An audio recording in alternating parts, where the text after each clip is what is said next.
नारायण नारायण। आज हम पढ़ रहे हैं साधक साधन बाई परम पूज्य श्री राम किंकर जी महाराज, चैप्टर 4, लीला साधना।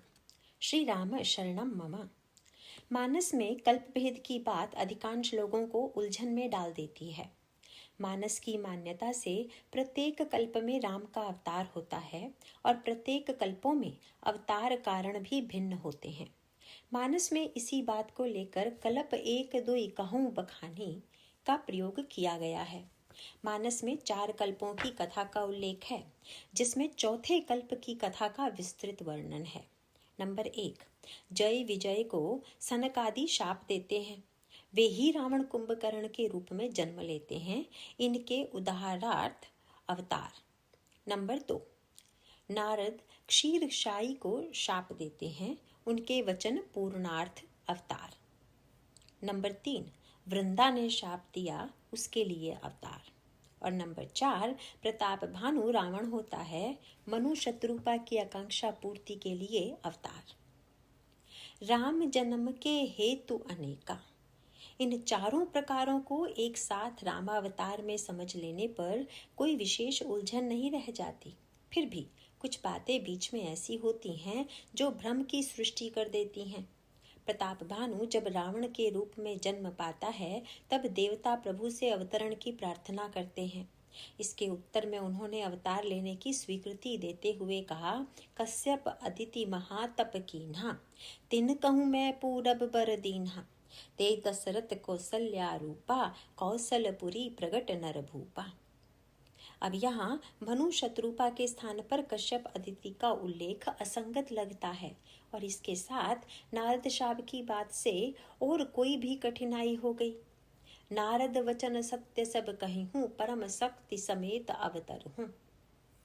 नारद शाप से रुद्रगणों को रावण कुंभकर्ण होना पड़ा था। कई लोग इसे कवि की असंगति मानकर संतोष कर लेते हैं, किंतु इतने सन्निकट के प्रसंग को भुलाकर अतुल प्रतिभा का धनी कवि गोस्वामी ऐसी भूल करें, यह सर्वथा अविश्वस्त है। तब इसका उद्देश्य क्या है? कल्प का शास्त्रीय रूप दिखाया जा चुका है। प्रत्येक कल्प में राम का अवतार होता है, किंतु जैसे एक के बाद दूसरा कल्प क्रम से शास्त्रीय विधान है, वैसे कल्प मानकर अवतार क्रम से कल्पना करते हैं।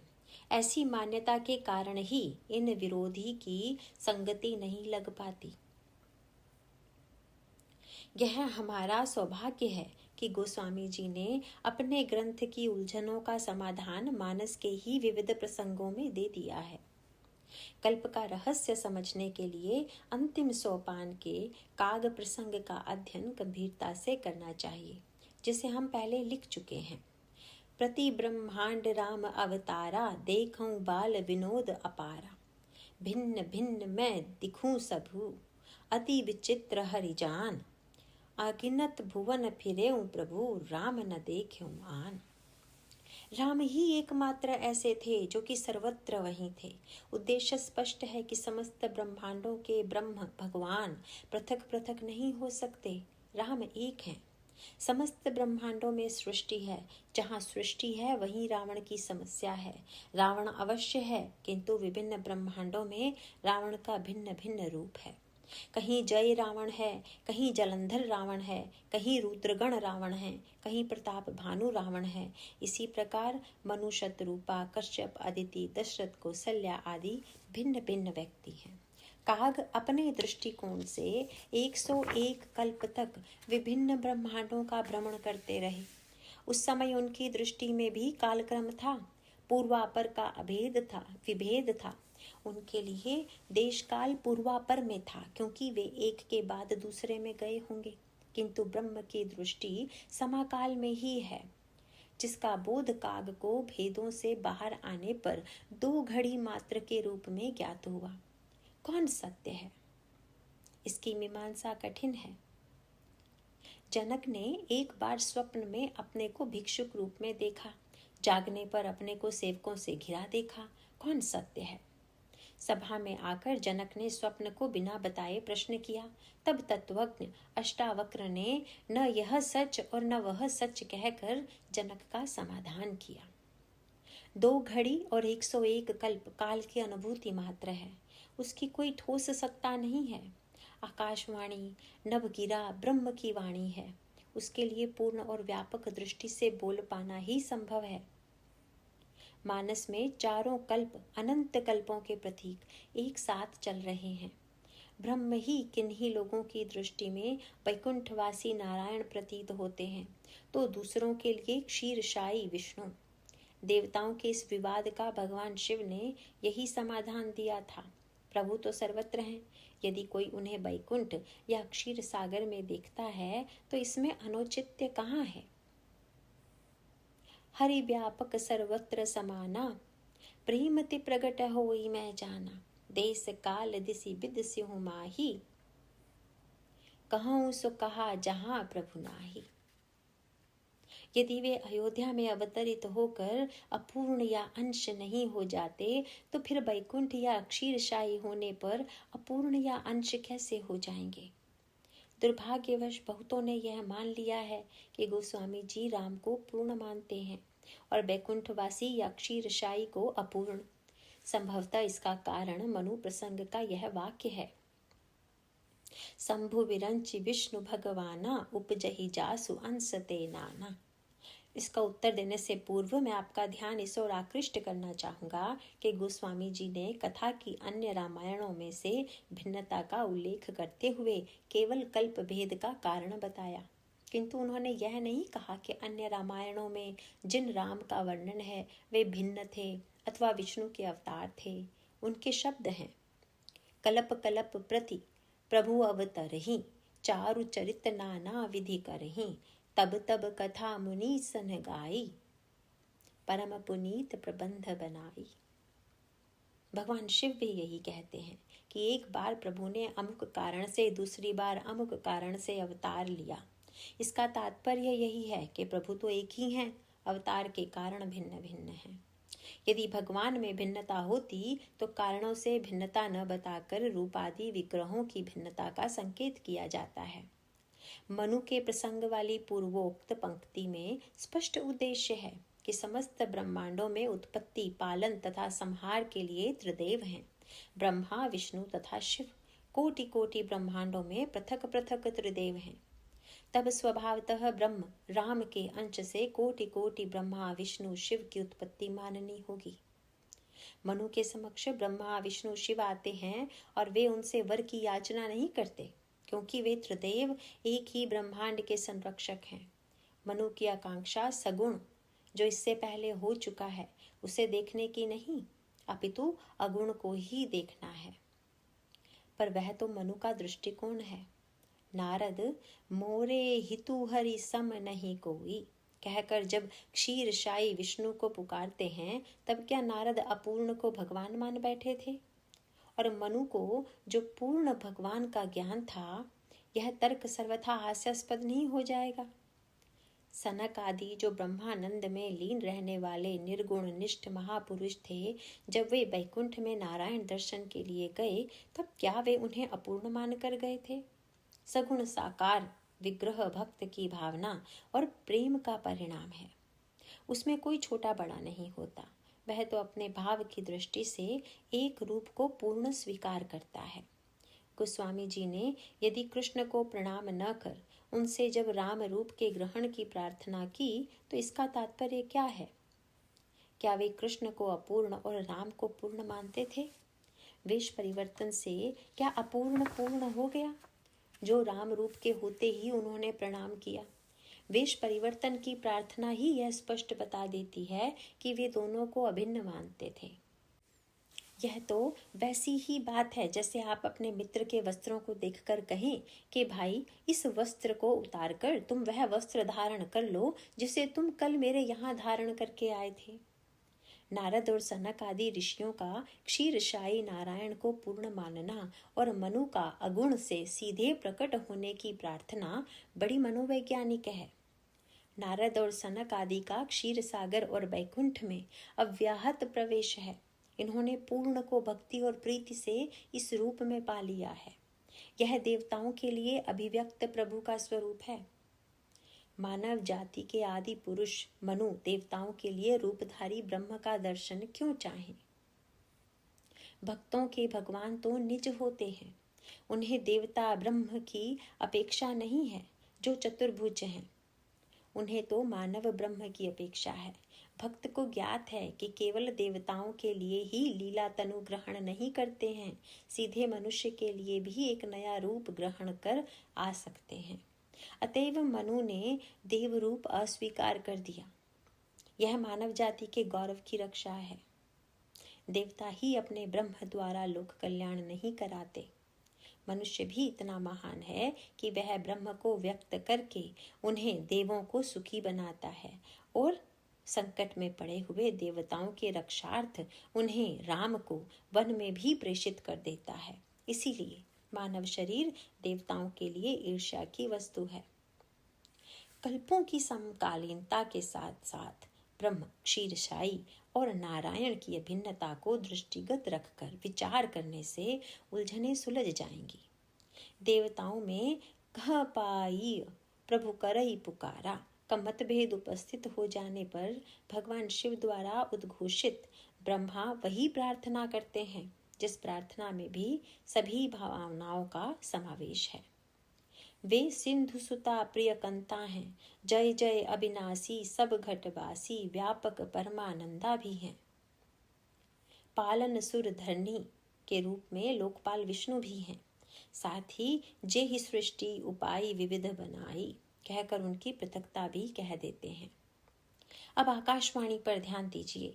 नवगिरा की मार्मिकता यही है कि वह कल्पों की क्रम प्रणाली के साथ स्थान पर एक साथ ही कई कल्पों का उल्लेख करती है। वहां नारद हैं और सनकादि भी। अतएव प्रभु कई कारणों को एक साथ बताते हैं। इसकी सबसे बड़ी विशेषता यह है कि इसमें मनु शत्रुपा के स्थान पर कश्यप अदिति का नाम लिया गया। क्यों? बिना उपासना का रहस्य समझें, इसका आनंद नहीं लिया जा सकता। प्रभु कहते हैं, तुम ही लागी धरऊं नरवेशा, तुम्हारे लिए अवतार लूंगा। भक्त की आकांक्षा पूर्ति अपनी भगवान से होती है, सबके भगवान से नहीं।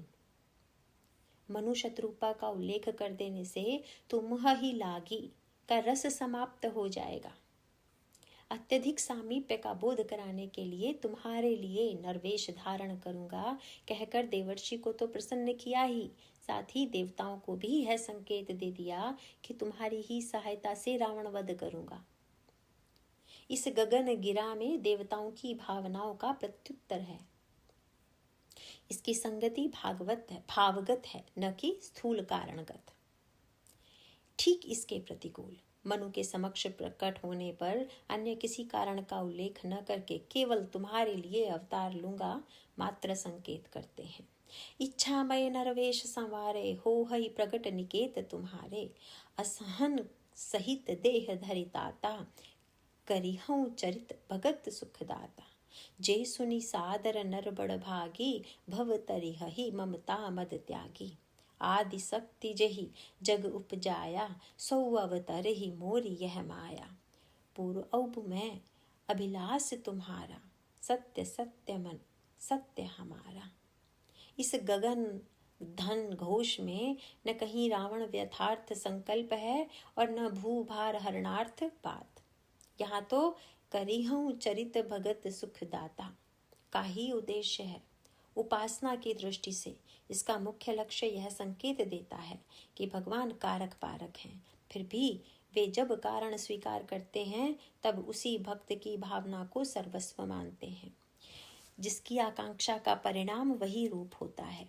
समस्त ब्रह्मांडों में कल्पना चल रहे हैं। एक एक ब्रह्मांड में भी जितने जितने व्यक्ति हैं, उन व्यक्तियों का भी एक एक स्वतंत्र ब्रह्मांड है और इस स्वतंत्र एक ब्रह्मांड मस्तिष्क में रामलीला सर्वत्र हो रही है। जब राम की लीला में कारण की खोज होती है तब प्रत्येक भक्त को लगता है कि यह भगवान मेरे कारण से आए हुए हैं, और जब दूसरे कारण सामने आते हैं तब भक्त यह सोचकर संतुष्ट हो जाता है कि यह किसी अन्य कल्प के राम की लीला है। तभी प्रत्येक भक्त को उसमें रामलीला में रसोपलब्धि हो सकती है। भगवान एक हैं और ब्रह्मांड अनेक हैं। लीला सर्वत्र हो रही है। अघटित घटना पटीयसी, माया का आश्रय लेकर वह सर्वत्र लीला करता दिख रहा है। प्रत्येक ब्रह्मांड वाले यही समझते होंगे कि वे तो इस समय केवल यही हैं, सबके कारण हैं, और वे तो कारणों से परे किंतु सब कारणों को मान लेते हैं। एक परिवार में आप जाएं और उसके सभी सदस्य आपसे स्नेह करते हों, वे यदि आपसे पृथक पृथक पूछें कि आप किसके लिए आए, प्रत्येक हृदय को सुखी और स्नेहार्द बनाने की भावना से, छल या दंभ से नहीं, आप यही कहेंगे तुम्हारे लिए। पिता के दो बच्चे झगड़ पड़ते हैं, कहते हैं कि पिताजी केवल मेरे हैं, और निर्णय कराने के लिए पिता के पास पहुंच जाते हैं। अब पिता क्या उत्तर दें? एक का कहने पर दूसरे को कष्ट होता है। यही कह दें दोनों के, तो दोनों ही पूर्ण संतुष्ट नहीं हो पाते। पराजय से दोनों बच गए, किंतु उन्हें तो विजय चाहिए। विनोदी पिता तब दोनों को पृथक पृथक कान में कहता है कि हम हैं तो केवल तुम्हारे, किंतु देखो ऊपर से कहेंगे कि उसके हैं। बालक प्रसन्न हो जाते हैं, भगवान भी तो पिता हैं। अखिल विश्व यह मोर उपाया, सब पर मोहि बराबरी दाया। वे बड़े कौतुकी भी हैं, अनेक रूप बना लेते हैं। वन से लौट आने पर अयोध्या आए तब अनेक व्यक्ति दर्शन और संभाषण के लिए व्यग्र हैं। आपने उतने ही रूप बना लिए, सबसे एक साथ मिले। प्रत्येक यही सोचता है कि जब मेरे पास थे तब दूसरे के पास कैसे हो सकते हैं, दूसरे से कौन प्रश्न करे। सभी आनंद में डूबे सोच रहे हैं मुझसे मिलने के लिए ही तो आए हैं, तभी तो सबसे पहले मुझसे मिल रहे हैं। अब कौन बताए कि किसके लिए आए और किससे पहले मिल रहे हैं। प्रेमातुर सब लोग निहारी, कौतुक कीन्ह कृपाल खरारी। अमित रूप प्रगटे तेहि काला, जथा जोग मिले सबहि कृपाला। छन मही सबहि मिले भगवाना, उमा मरम यह काहु न जाना। असंगति केवल इसलिए लगती है कि हम बंधी बंधाई धारणाओं से पूर्वापर की संगति मिलाते हैं। भावगत संगति का अटपटा रहस्य समझे बिना इन प्रसंगों को समझा ही नहीं जा सकता। यहाँ तो मूल सूत्र ही यही है, जिनके रही भावना जैसी, प्रभु मूरति तिन देखी तैसी। यदि जानकी वियोग होगा तो प्रभु रुदन करेंगे ही, पर किसके लिए? नारद को लगता है कि प्रभु मेरे वचन की रक्षा के लिए रो रहे हैं। अब प्रश्न है कि जानकी प्रेम में विह्वल हैं अथवा नारद वचन सत्य कर रहे हैं। मोर साप करी अंगीकारा, सहत राम ना दुख भारा। मानस में कहने के लिए 4 कल्पों की कथा एक साथ चल रही है, पर अनेक कल्पों की कथा को एक साथ मिलाकर सबको पृथक रस दिखाना मात्र है। मनुष्य जाति की दृष्टि में प्रभु मनुष्य रूपा से जन्म लेते हैं, रावण का उद्धार करते हैं। रावण भी पूर्व में मनुष्य था, प्रताप भानु। अतएव यह अवतार शुद्ध मानव जाति के लिए है। देवताओं के लिए वही प्रभु कश्यप अदिति से जन्म लेते हैं, जय विजय अथवा रुद्र गण का उद्धार करते हैं। अतएव यह शुद्ध देव जाति के लिए है। जालंधर रावण होता है, इसकी पत्नी वृंदा पतिव्रता थी। असुर सती का शाप स्वीकार कर असुर का उद्धार करते हैं। अतएव यह शुद्ध असुर जाति के लिए है। सबके हैं, सबके कल्याण के लिए आते हैं। अतएव भगवान शिव इस सत्य को गहराई से जानते हैं, स्पष्ट कह देते हैं, इदमित्थम कही जाय न सोई। लीला शब्द मानस समझने का सर्वश्रेष्ठ सूत्र है। इसका तात्पर्य है कि स्वेच्छा से किया गया अभिनय सौदेश्य होता है। इस अभिनय का उद्देश्य मानव हृदय की स्वच्छता है। इसलिए मुख्य वस्तु लीला की घटनाओं को देखना मात्र नहीं है, उनका रहस्य हृदयंगम करने पर ही लक्ष्य की सिद्धि हो सकती है। केवल लीला की घटनाओं को देखने से भ्रम की भी संभावना है। इसीलिए प्रभु की लीला को दनुज विमोहनी भी कहा गया है। अविवेकियों को भी मोह प्राप्त होता है। असि रघुपति लीला उर्गारी, दनुज विमोहनी जन सुखकारी। राम देखी सुनि चरित तुम्हारे, जड़ मोह ही बुध हो ही सुखारे। इस लीला के साथ कहूँ बखाने की भी अपेक्षा है। चरित्र में हुए कार्यों को अनुकरणीय मान लें तो विभाजन करना पड़ेगा, किस अवस्था से अनुकरण प्रारंभ करें और कौन से कार्य अनुकरणीय हैं और कौन से नहीं। दृष्टांत के रूप में बाल्यावस्था में जन्म लेने के पश्चात राम का रुदन ले लें तो इसमें कोई अनुकरणीय बात नहीं है। आप बड़ी सरलता से कह सकते हैं कि यह तो बाल सुलभ कार्य है, पर गोस्वामी जी कहते हैं सोई स्वच्छता करई मलहानि। अब इस लीला से क्या मलहानि हुई? तर्क के रूप में कहा जा सकता है कि इस लीला का यह फल नहीं है, किंतु गोस्वामी जी इसी फल का उल्लेख करते हैं। जह चरित जे गावही हरिपद पावही तेन परहि भव कूपा। सांसारिक बालक का रुदन बांधता है, बाल राम का रुदन मुक्ति दिलाता है। क्यों? साधारण तर्क है कि यदि बालक रुदन कर रहा है तो उसकी इच्छा पूरा कीजिए, उसकी पीड़ा दूर कीजिए। ब्रह्म को क्या पीड़ा है? वह तो पूर्ण आनंदमय है, पर वह जीव का सखा है। तब जीव की पीड़ा से वह रुदन कर रहा है। यही भक्तों की मान्यता है। जानकी का संदेश सुनकर उनके दोनों नेत्रों में आंसू छलक आए। सुनि सीता दुख प्रभु सुख अयना, भरी आए जल राजीव नयना। लीला कथा प्रभु का वांगमय विग्रह है। इसके द्वारा भी यही समग्र कार्य होते हैं, जैसे राम रूप नाम रूप धाम द्वारा पूर्ण होते हैं। इस विग्रह की एक विशेषता और है कि इसके आश्रय से ही अन्य विग्रहों का महत्व जाना जा सकता है। नाम रूप धाम आदि सभी का रहस्य कथा द्वारा ही ज्ञात होता है, अतः इसकी जितनी महत्ता गाई जाए अल्प ही होगी। कथा को चेतन भगवद रूप मानने का तात्पर्य क्या है? कथा को जड़ मानकर व्यवहार न कीजिए। अधिकांश लोग शब्द समूह मात्र मानकर इसका चाहे जैसा उपयोग करते हैं। जड़ और चेतन दोनों के रहस्य जानने की प्रणाली भिन्न है। जहाँ जड़ का भेद यंत्र के माध्यम से उसे पृथक पृथक करके जाना जाता है, वहाँ चेतन से उसका मर्म मैत्री और स्नेह से ज्ञात होता है। गोस्वामी जी ने मानस का मर्म जानने के लिए 3 साधनों की आवश्यकता बताई।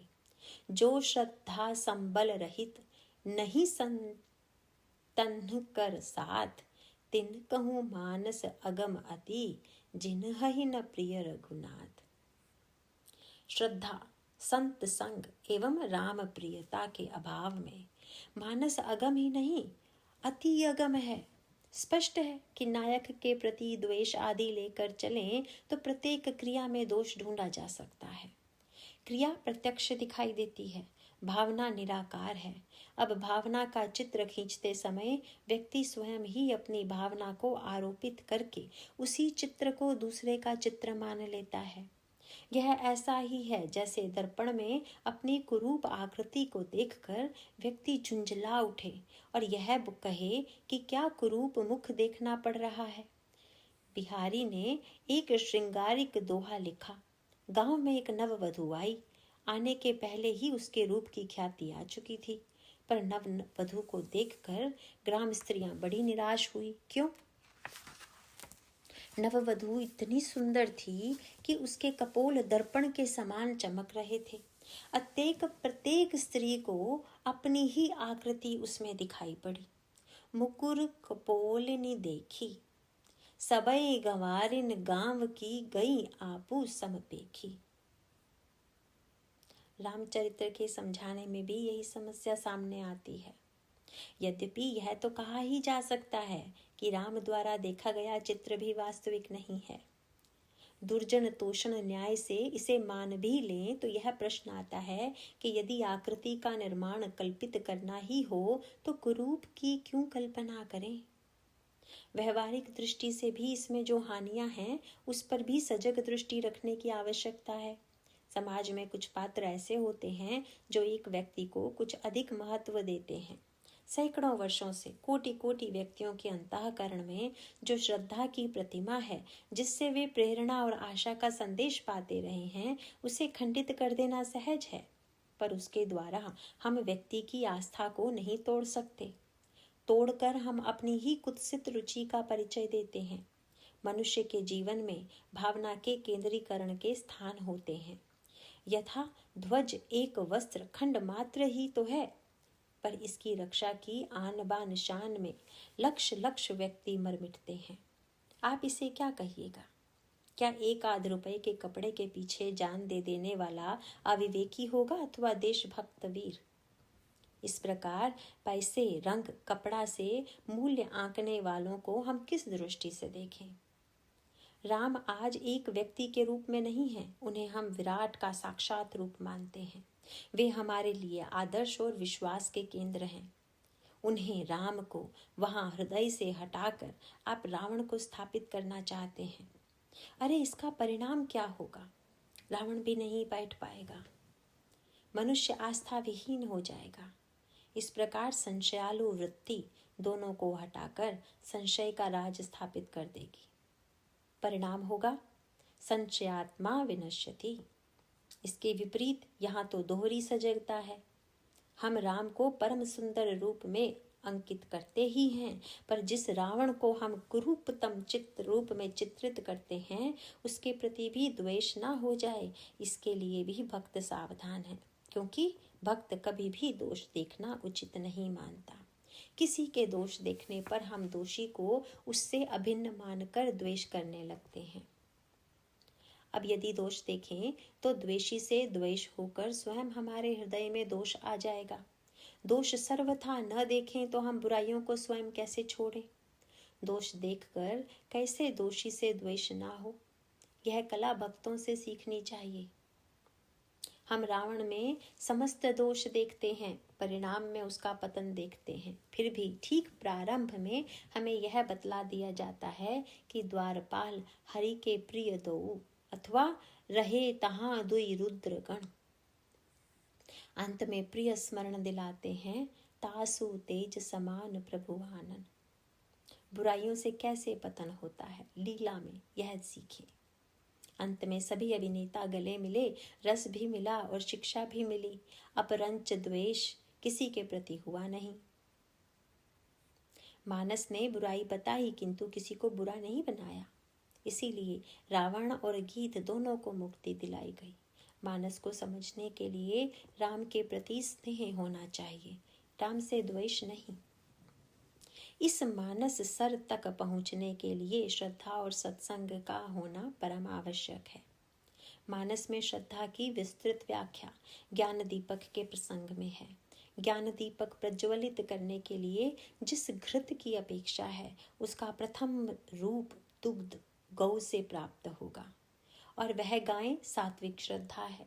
श्रद्धा के त्रिविध रूप हैं। रजोगुणी श्रद्धा क्रोधिनी गाय है, तमोगुणी श्रद्धा रोगिणी गाय है, सतोगुणी श्रद्धा स्वस्थ गाय है। एक जैसा तृण खिलाने पर भी फल विभिन्न प्रकार का प्राप्त होगा। मानस में इसका उत्कृष्ट दृष्टांत रावण, कुंभकर्ण एवं विभीषण के तप हैं। तीनों तप में संलग्न होते हैं। क्रिया एक समान है, फलदाता भी एक ही है, परंतु फल में पार्थक्य है। विभीषण के लिए सात्विक फल, तेहि मांगेउ भगवंत पद कमल अमल अनुराग।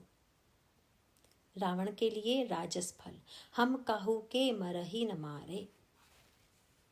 कुंभकर्ण के लिए तामस फल, मांगे सी नींद मास शटकेरी।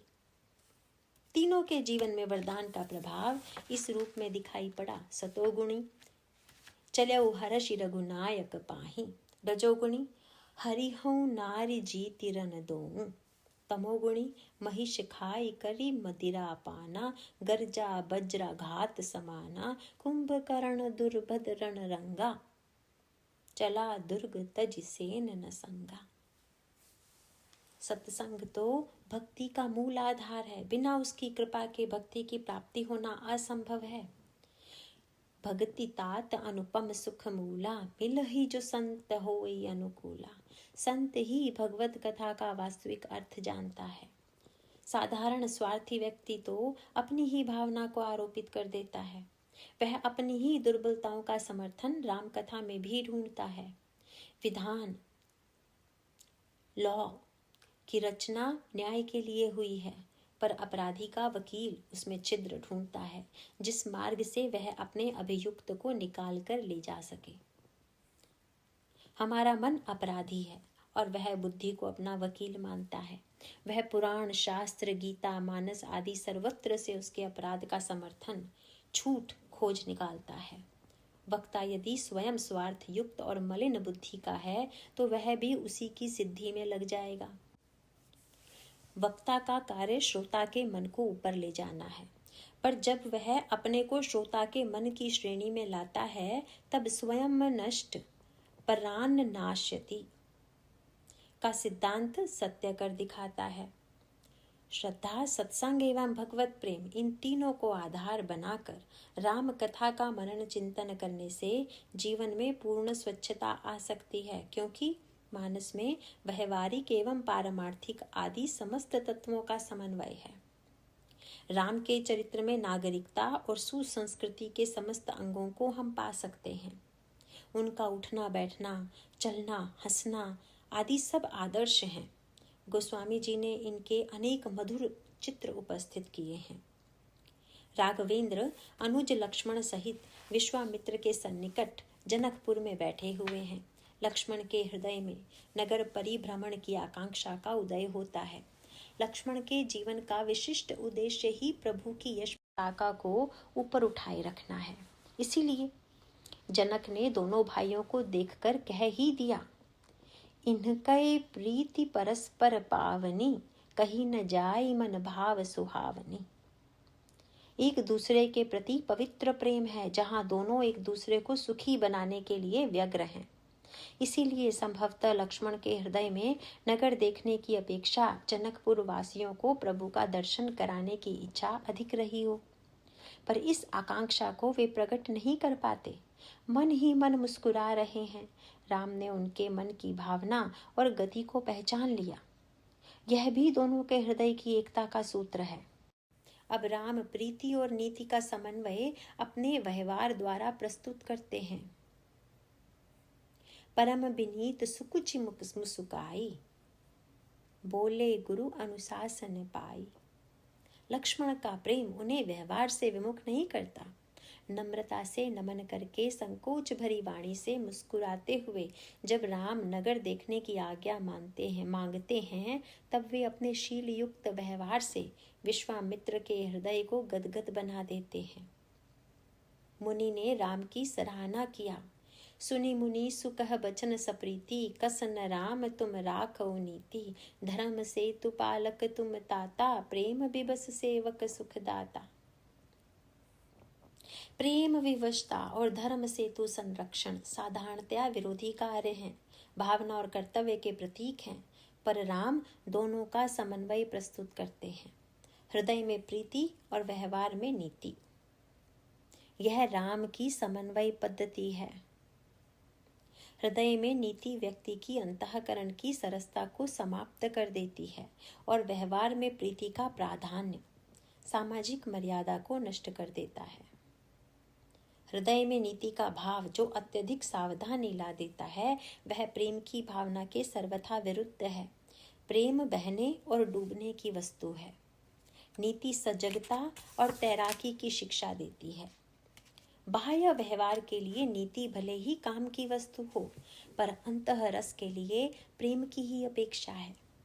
बाह्य व्यवहार में राम ने नीति को सर्वदा अधिक महत्व का पद दिया, पर हृदय में प्रीति का ही राज्य रहा। राम के प्रधानमंत्री सुग्रीव हैं, जो बड़े ही नीतिज्ञ हैं, सर्वदा सजग रहते हैं।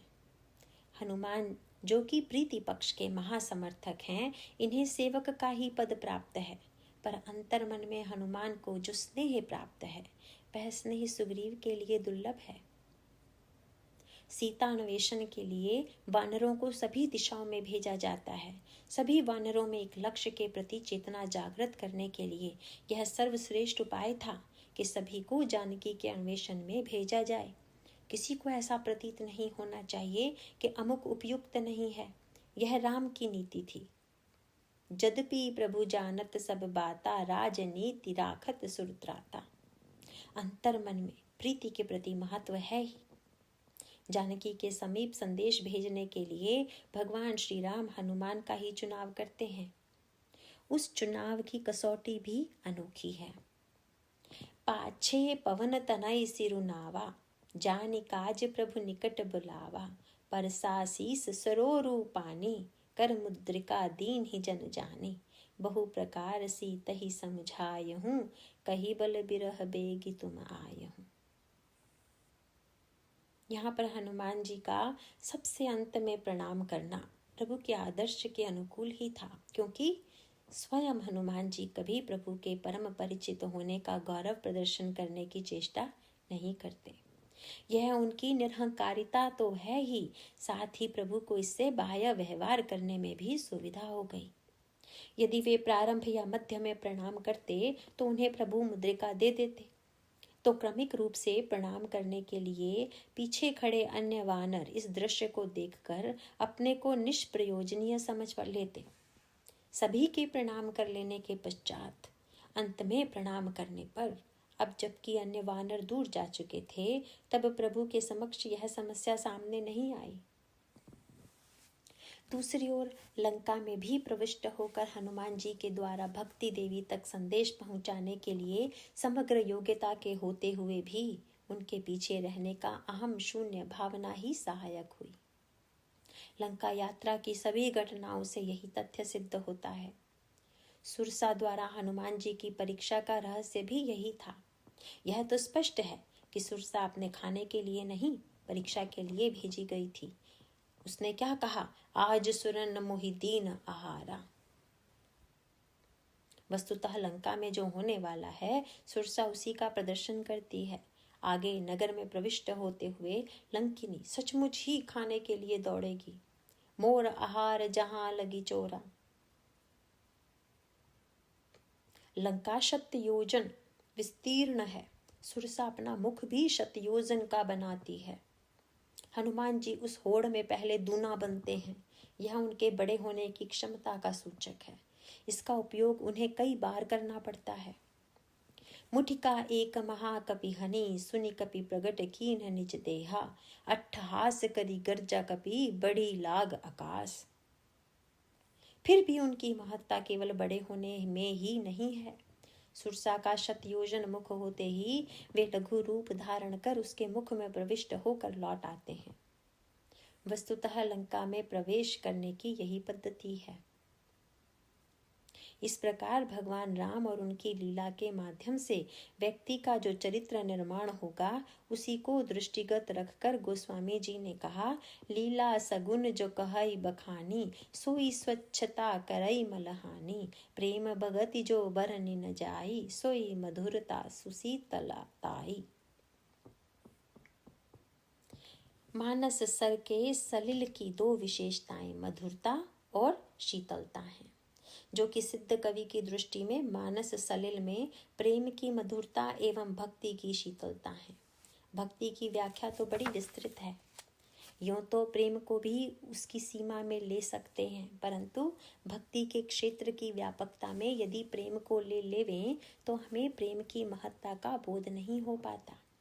ऐसा लगता है कि भक्ति के अनेक अंगों में यह एक प्रेम भी है, अपितु प्रेम तो भक्ति में प्राण ही है। व्यक्ति तो समस्त इंद्रियों सहित प्राण रूप से जीवित माना जाता है। इंद्रियां तो सभी उपयोगी हैं, पर तब भी किसी इंद्रिय के अभाव में कुछ कार्य चल ही जाता है, किंतु प्राण के अभाव में तो कोई भी कार्य नहीं चल पाता है। इसी दृष्टि से गोस्वामी जी प्रेम भगति का एक साथ उल्लेख करते हुए दोनों की पृथकता का भी वर्णन करते हैं। पहले शीतलता की बात ले लीजिए। स्नान और प्यास के लिए शीतलता की अपेक्षा है। श्रम और पिपासा से संतप्त जीव आता है और जल पीकर एवं उसमें डुबकी लगाकर स्वस्थता तथा तृप्ति का अनुभव करता है। शरीर की भांति ही जीव का मन भी प्यासा है, और प्यास भी ऐसी है कि जिसकी तुलना अन्य किसी से ना हो सके। व्यवहार में देखिए तो हर क्षण मन कुछ न कुछ पीता हुआ दिखाई देगा। समस्त इंद्रियों के माध्यम से विषय रस कौन पी रहा है? हम यह प्रतिदिन अनुभव करते हैं कि शरीर के श्रमित हो जाने पर भी जैसे मन को चैन नहीं पड़ता और तब वह स्वप्न का निर्माण करता है, शयन में भी प्यास बुझाने की चेष्टा करता है। पुनर्जन्मवाद तो कहता है कि पुनर्जन्म भी मन की चिर अतृप्ति का ही परिणाम है। गोस्वामी जी ने विनय पत्रिका के अनेक पदों में मन की इस स्थिति का बड़ा ही मार्मिक चित्रण किया है। मोहि मूढ़ मन बहुत बिगोयो, याके लिए सुनहु करुणामय, मैं जग जनमि जनमि दुख रोयो। शीतल मधुर पीयूष सहज, सुख निकट ही रहत दूरी जनु खोयो। बहुभांतिन श्रम करत मोह बस, वृथ ही मंद मति बारी बिलोयो। करम कीच जिय हानि जानी सानी, चित चाहत कुटिल मल ही मल धोयो। त्रिषावंत सुर सरी बिहाय सठ, फिरी फिरी बिकल आकाश निचोयो।